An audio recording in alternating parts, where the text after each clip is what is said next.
Now we'll start with Maud Bodkin. Maud Bodkin was one of the first scholars to apply Jung's ideas to literature. But she differs from Jung. She rejects the notion that archetypes are stamped upon the physical organisms, or that is inherited in the structure of the brain. She rejects that idea which Jung suggests.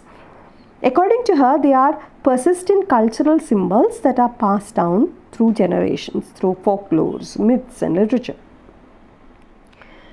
So Jung said that they were part of the unconscious, but Bodkin, she rejects and says that it is passed down by generations. She has used the archetypal pattern to refer to something that lives within us, which is a source and medium of the effective presentation of an ancient theme.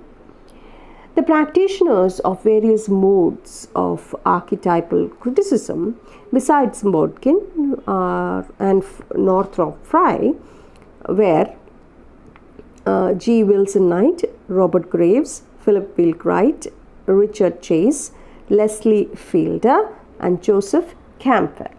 However, it was Frye or Northrop Frye, he was a Canadian literary critic, and his seminal work, Anatomy of Criticism, that theorized the archetypes in pure literary terms, ignoring anthropology and the unconscious. He differs from that of Jung and Fraser. Frye develops the function and effects of archetypes.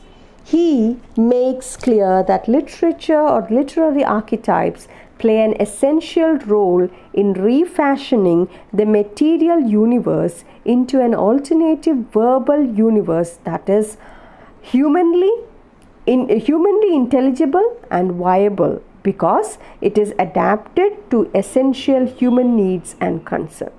Now, the one reason why we consider Northrop Frye, he has theorized the archetypes in his work Anatomy of Criticism and makes it more convincing than basing it with anthropology and science. Of course, he does, it is a part of it, but he gives a more clear-cut definition of it. For Frye, each literary narrative is an order of words, plot, arguments embedded in literary pieces with unique artistry. He divided literature into two parts or two categories: comedic and tragic. Now, comedic can be further divided into comedy and romance, and tragic is divided into tragedy and satire. All these four genres of literature can be linked with four seasons, and they will be the archetypes. Spring season represents comedy, summer season represents romance, autumn tragedy, winter is satire. Also note that satire and irony to Frye is the same, the one and the same. To Northrop Frye, satire and irony means the same. In all this, you will find a progress of character going on. Example, the novel starts with summer, the birth of the hero. It's symbolic. And then you have autumn, the movement towards the defeat or death of the hero, the challenges that he faces. And winter, in winter, the hero is absent. The spring season, you have the rebirth of the hero. It is also the defeat of winter, or the defeat of darkness, or defeat of death. And he also divides, or the concepts Northrop Frye has also given us 5 spheres. According to him, he divides the archetype into 5 spheres. There are 5 spheres in archetypes, and they are human, animal, vegetation, mineral, and water. Now, I did tell you that he had divided literature into 2 categories. comedic and tragic, right? So according to him, there are symbols in these spheres, in these categories also. Human category can be divided into comedic and tragic. Under comedic, you will have, in human world, you will have wish fulfilling. There everybody is happy. Whatever you wish, you get that, and that is the comedic human world. In contrast to the comedic human world, you have the tragedic human world sphere. Again, in animal sphere, can be divided into comedic and tragic. In animal sphere, the comedic genre are pastorals.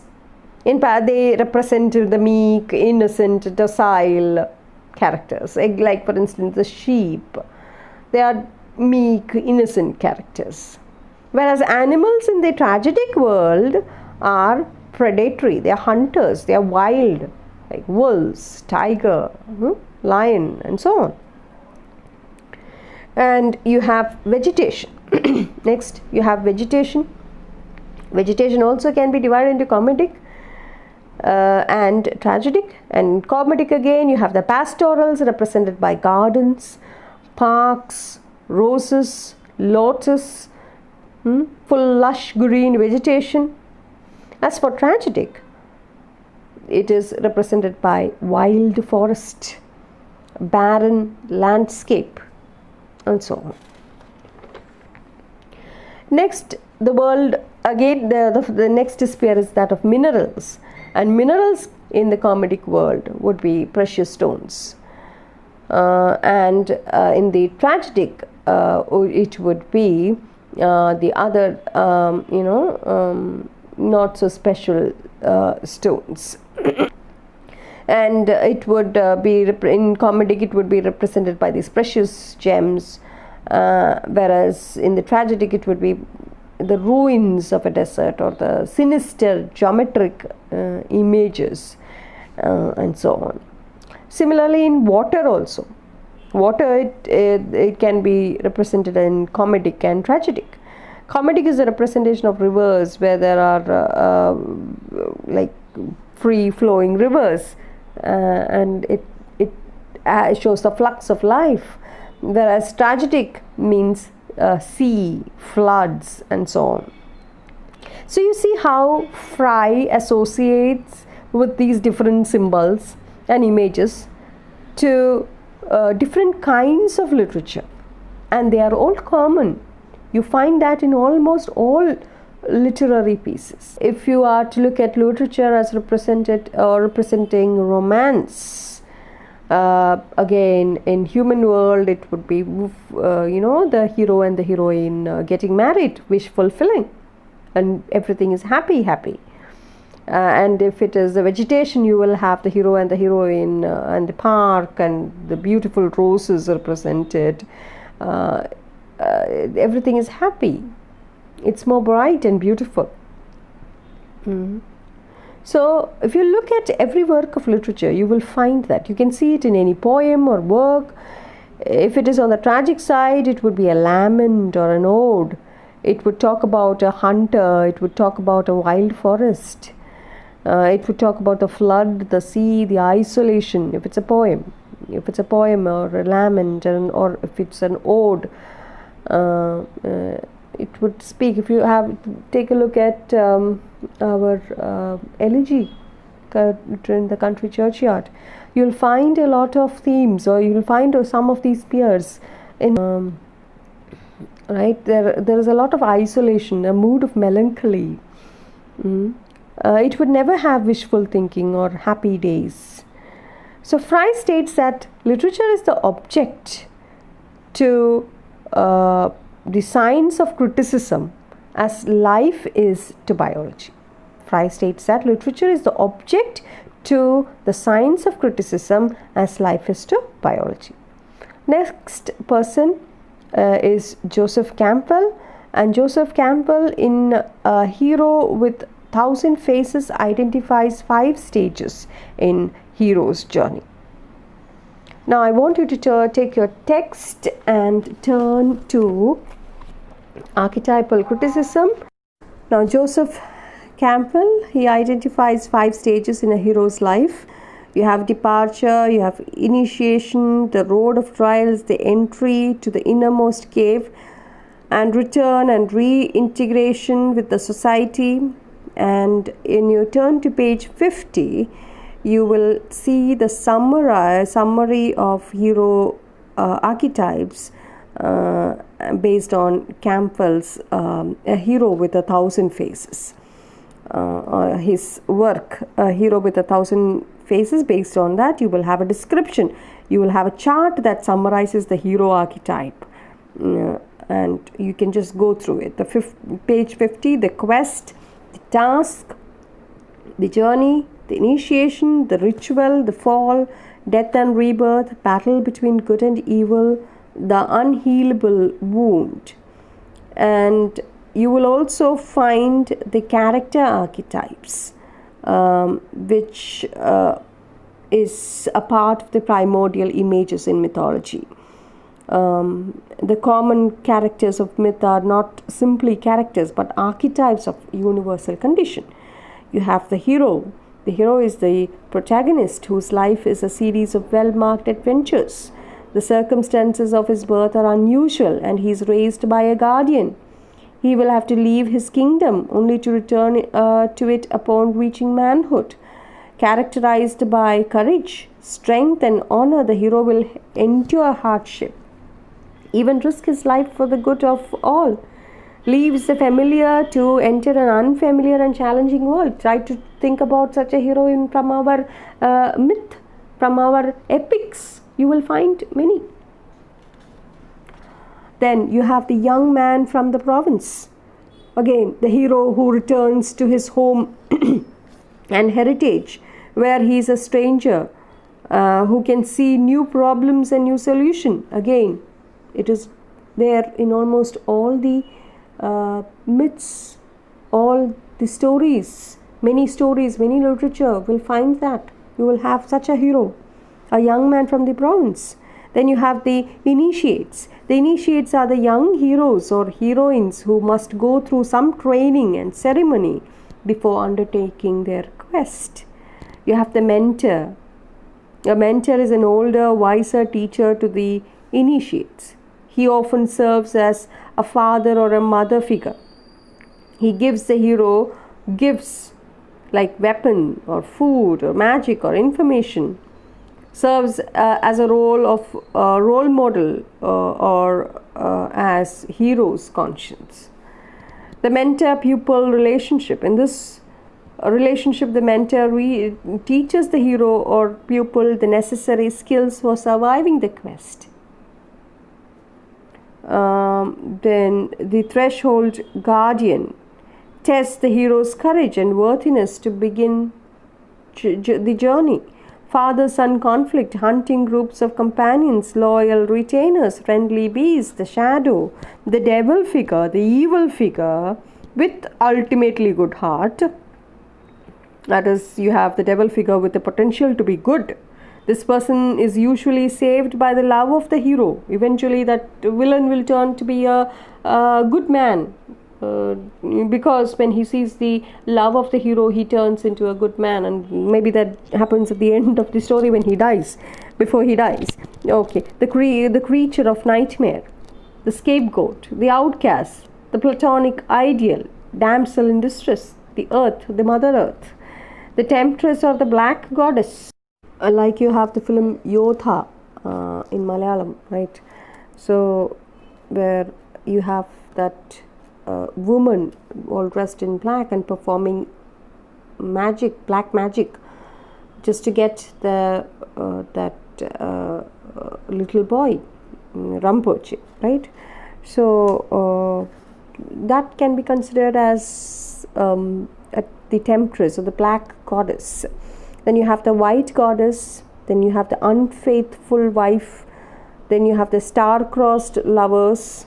That is the two characters engaged in love affair, fated to end tragically for one or both due to the disapproval of the society, friends, family, or some tragic situation. Romeo and Juliet, Layla Majnun. So there is a world of archetypal symbolism also. as summarized by Campbell. So it's not just here, it's also there in the world of symbols. It's there in your textbook, page number 54. Now you have the light versus darkness, you have innate wisdom versus educated stupidity, supernatural intervention. You have fire and ice as symbols, fire representing knowledge, light, life and rebirth, while ice, like the desert, represents ignorance, darkness, sterility and even death. Nature versus mechanistic, world of nature is good while technology is evil, the threshold, gateway to new world which the hero must enter to change and grow, the underworld, the place of death, or metaphorically an encounter with the dark side of the self, entering an underworld in a form of facing a fear of death. Heaven versus wilderness, and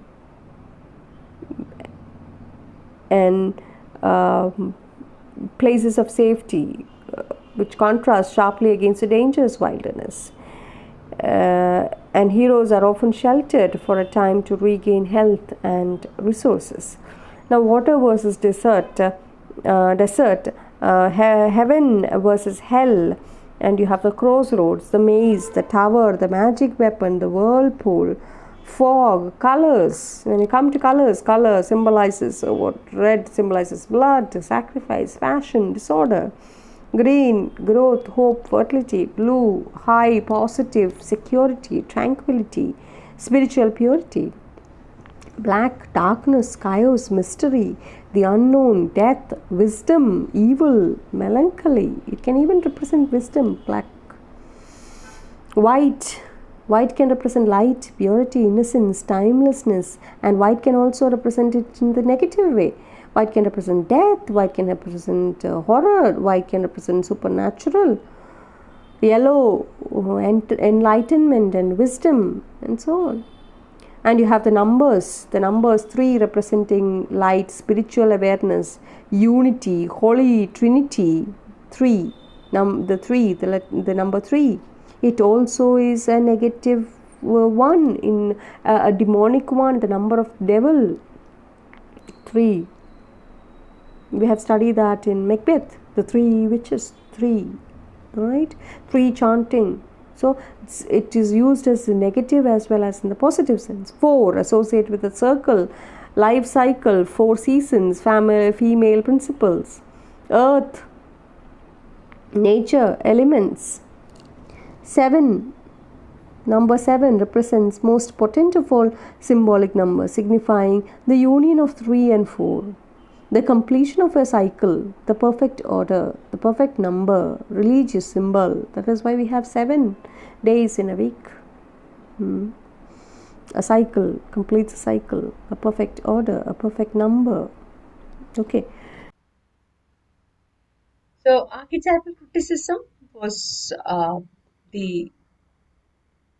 given an impetus by Maud Watkins, archetypal patterns in poetry, and you have Northrop Frye, you have James G.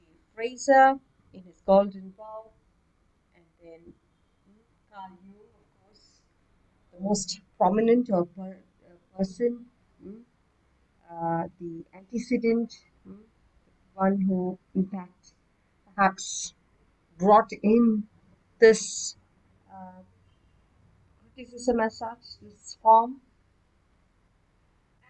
Among the prominent practitioners of various modes of archetypal criticism, in addition to them, were G. Wilson Knight, Robert Graves, Philip Wheelwright, Richard Hayes, Leslie Fielder, Joseph Campbell. These critics tended to emphasize the persistence of mythical pattern in literature on the assumption that myths are closer to the elemental archetype than the artful manipulation of sophisticated writers. The death or rebirth theme was often used to be the archetype of archetypes and was held to be grounded in the cycle of seasons and the organic cycle of human life. That we had already seen in the video. This archetype, it was claimed, occurs in primitive rituals of the king who is annually sacrificed, in widespread myths of gods who die to be reborn, and in multitude of diverse texts, including the Bible, Dante's Divine Comedy, that is in the early 14th century. Ernesti called it Rhyme of the Ancient Mariner in 1798. Among the other archetypal themes, images, and characters frequently praised in literature were the journey underground, the heavenly ascent, the search for the Father, the paradise, the Hades dichotomy, the Promethean rebel hero, the scapegoat, the earth goddess, and the fatal woman. In his remarkable and influential book, Anatomy of Criticism, which we already discussed, Lord Fry developed the archetypal approach, which he combined with the typological interpretation of the Bible and the conception of the imagination in the writings of the poet and painter William Blake. He used it into a radical and comprehensive revision of traditional grounds in both theory of literature and the practice of literary criticism.